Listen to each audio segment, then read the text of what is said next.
Hey guys, welcome to the channel. Today I've got something kind of cool that we're working on. Working on a 1971 Roadrunner, and I'll show you what the customer has asked us to do, and I'll kind of walk you through a little bit of my plan.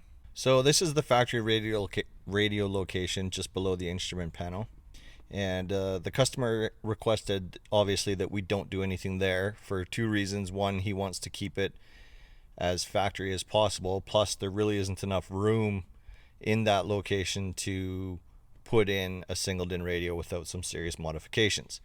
So this is where he's requested that we put his aftermarket radio.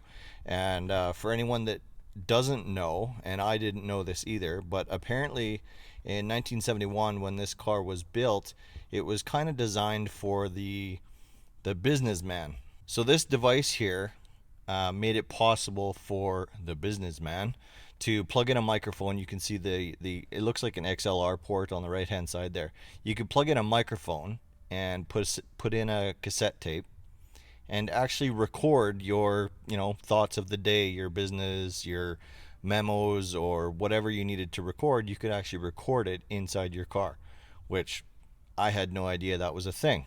So anyways, this is the location where we're gonna put in the Kenwood single DIN that you saw in the preview. And yeah, so let's get this disassembled and get started. This is the trunk view. I just kind of wanted to kind of give you an overview of the car. Typically owners of a car like this take a lot of pride in their possession. This guy spent a lot of time and a lot of money restoring this car. It's in pristine condition. There's not a speck of rust anywhere on it. Even the inside has all been repainted and everything like that. Anyway, I just wanted to show you factory speaker locations. I assume that there's never been any speakers in there. There's no mounting holes or anything like that from previous speakers. So that's where we're going to put our Kenwood 6x9s. So the first step in disassembling our little radio pod here, there's a Phillips screw right here. Same thing on the other side. And then this shroud just simply pops off. And this is what we're left with. There's going to be 10mm bolt, one on either side, and then we should be able to remove this radio out. And with all that removed, we're left with almost a DIN chassis, but you can see what we get to start out with for mounting our new radio. With the shroud put back on there, it's just sitting on there right now, but just to give you the idea of kind of what we're working with here. So this should go quite well.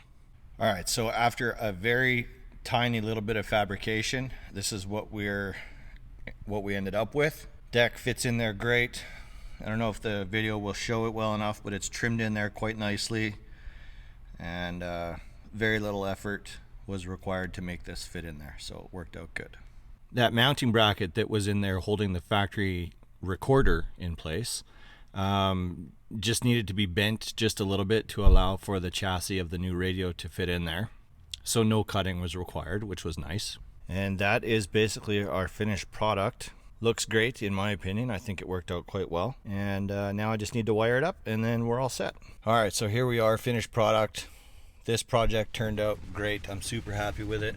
Completely factory. I mean, other than the fact that it's clearly an aftermarket deck and doesn't belong in a 1971 car, but no major modifications required. And the only thing that we had to steal from the factory radio location was the aerial for the AM FM radio. Other than that, that radio is still working. If it was working before, I honestly never checked. And here we are in the trunk. We've got 6x9s using factory locations and as good a cable management as I could muster up, being that there's really nothing to strap it to, but there we go. So this guy's leaving with audio. Everything sounds great, looks great. I'm sure he's going to be super happy.